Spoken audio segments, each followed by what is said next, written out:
quraanku ilaahay wuxuu ka dhigay subhanahu wa ta'ala shifaa iyo caafimaad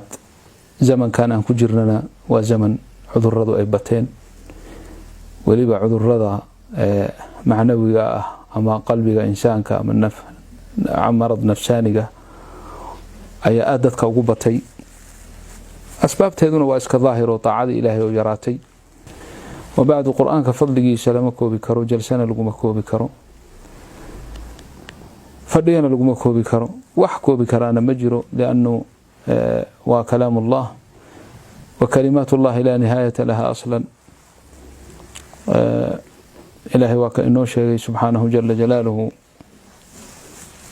waxa adduunka geed ku yaalo oo dhan hadii inta la qoro qalimaan laga dhigo badaha adduunka hadda yaala badda adduunka hadii 7 bad oo kale lagu daro dabadeedna qalimaantaas iyo baddaas khad looga dhigo oo la damco in kalimaadka ilaahay la qoro qalimaantaasi waa dhamaanayaan badahaasina waa ingagayaan laakiin kalimaatullaahi ma dhamaanayaan ولو أن ما في الأرض من شجرة أقلام والبحر يمده من بعده 7 أبحر ما نفدت كلمات الله إن الله عزيز حكيم أعوذ بالله من الشيطان الرجيم بسم الله الرحمن الرحيم أفحسب الذين كفروا أن يتخذوا عبادي من دوني أولياء إنا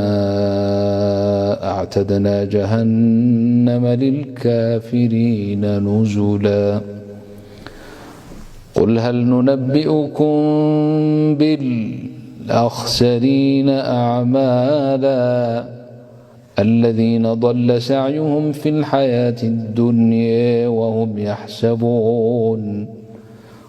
يحسبون أنهم يحسنون صنعا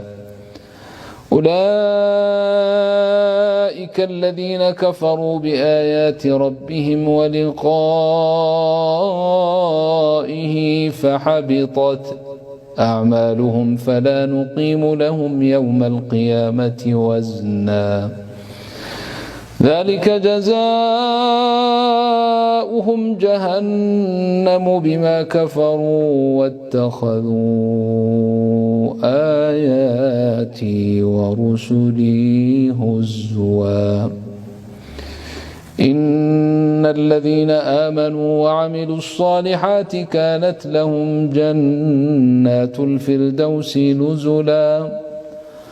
خالدين فيها لا يبغون عنها حولا قل لو كان البحر مدادا لكلمات ربي لنفد البحر قبل أن ينفد كلمات ربي لنفد البحر قبل أن ينفد كلمات ربي ولو جئنا بمثله مددا قل إنما أنا بشر مثلكم يوحي إلي أنما إلهكم إله واحد فمن كان يرجو لقاء ربه فليعمل عملا صالحا ولا يشرك بعبادة ربه أحدا فمن كان يرجو لقاء ربه فليعمل عملا صالحا ولا يشرك بعبادة ربه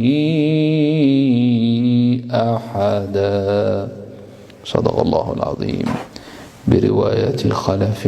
عن حمزة. الحمد لله حمدا كثيرا طيبا مباركا فيه نحمده أن هدانا للإسلام وجعلنا بفضله ورحمته من أمة خير الأنام، ويسر لنا تلاوة القرآن، ونسأله أن يجعلنا من أهل القرآن، أهل الله وخاصته. اللهم اجعلنا من أهل القرآن أهل الله وخاصته يا رب العالمين، إنك على كل شيء قدير وبالإجابة جدير.